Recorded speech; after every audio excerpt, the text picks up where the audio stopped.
میر رضا case میں سندھ حکومت کے جوڈیشل کمیشن کے قیام کے خلاف درخواست جوڈیشل کمیشن کے قیام کے خلاف درخواست پر فریقین کو 31 اگست کے لیے نوٹس جاری کر دیا گیا۔ اصغر عمر سے اس بارے میں تفصیلات جانیں گے، بتائیے اصغر عمر۔ جی، میر رضا کے اہل خانہ نے سندھ ہائی کورٹ میں درخواست دائر کی تھی کہ حکومت سندھ کی جانب سے ایک جوڈیشل کمیشن تشکیل دیا جا رہا ہے جو اس وقت تفتیش کے لیے نقصان دہ ہوگا۔ اس کے لیے سندھ ہائی کورٹ میں جو درخواست دائر کی تھی، آج جسٹس اذان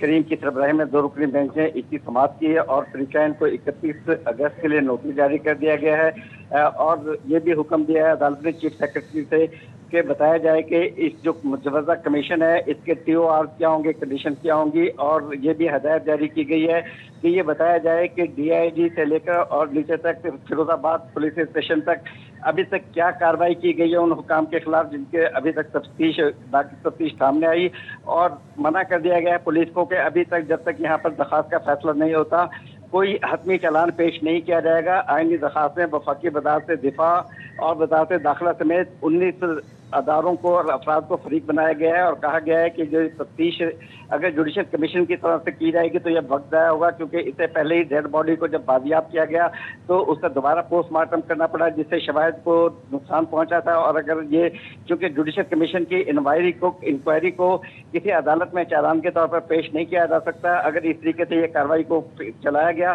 تو کیس انتہائی خراب ہوگا اور جو انفرسا کو انصاف نہیں ملے گا۔ ایک قانون کی بالادستی کے لیے یہ ضروری ہے کہ جو ذمہ دار لوگ ہیں ان کے خلاف انویسٹیگیشن کی جائے، انکوائری سے یہ کام ممکن نہیں ہوگا اس جوڈیشن سے، اس لیے تفتیش انتہائی ضروری ہے۔ عدالت نے ان کے اس طریق سے اتفاق کرتے ہوئے اس موقع سے 31 اگست کو اس کے لیے نوٹس جاری کر دیا ہے اور مذکورہ سوالوں کے جوابات طلب کر لیے چیف سیکرٹری سے اور دیگر فریقین سے۔ جی اصغر عمر، یہ بھی بتائیے میر رضا کیس کی تحقیقات کے لیے جوڈیشل کمیشن کے قیام کے حوالے سے جو سندھ حکومت نے خط لکھا تھا وہ سندھ ہائی کورٹ کو موصول ہو گیا؟ جی، عدالتی ذرائع کا کہنا ہے کہ یہ رجسٹرار سندھ ہائی کورٹ کو یہ لیٹر موصول ہو گیا ہے اور اس کا جائزہ لیا جا رہا ہے، جو پٹ اپ کیا جائے گا ابھی چیف جسٹس کے روبرو، اور پھر وہ اس میں شام گئے تک